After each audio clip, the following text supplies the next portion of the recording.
I was diagnosed with bowel cancer. The doctors found a tumour up my arse. I think it was about 6 inches up there apparently. And it was about 8 inches long. Thankfully it was treatable. I was given surgery and then 6 months of chemotherapy to make sure that it didn't come back. So I was in hospital for a couple of weeks after the surgery. They'd cut me sort of down my middle, whoop, down there like that. They took the tumour out from there and then stitched it all back together again.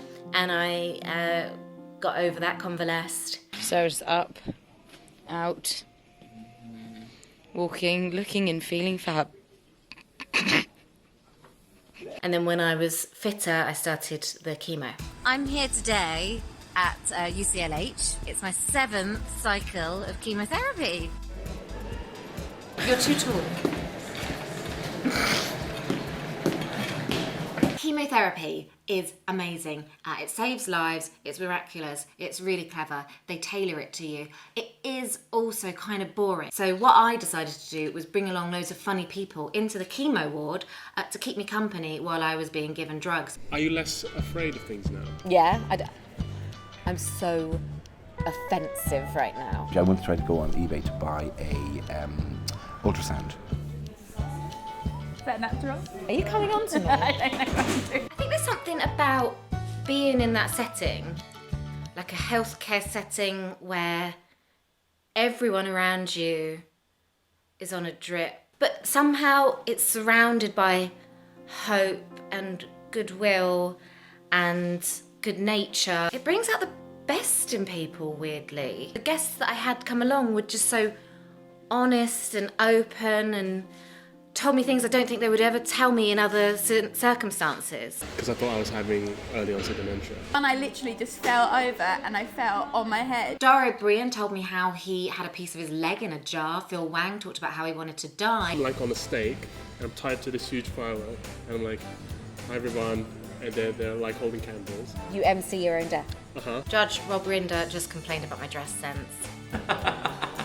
Will you still be open? Because it's going to take like 2 hours, isn't it? Yeah, we're closes at 8. Oh, it closes at 8. Good. If there's no more patient, you can go home, but... Does someone bring round a drinks trolley? Friday drinks at 5 o'clock? I don't know, Cocktails. before... It's incredible how well you're looked after on a chemo ward. The staff at Macmillan Cancer Centre are some of the best people I've ever met. I think they're the closest thing to like real life angels. I know it probably sounds really trite, but it's the closest thing I've ever felt to like godliness. Does that seem weird? Is it weird that the light just came over my head as I said that?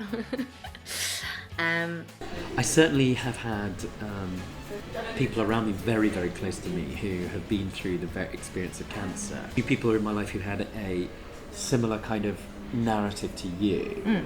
Ones where the cancer mass was removed, they had their treatment and now well. It was a really positive experience to come out of a really scary thing that happened to me.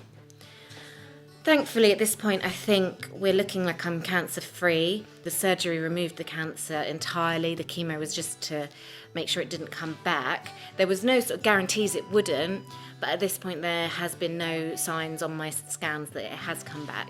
So I'm in isolation with my mum and dad, which has its ups and downs, but we're still here.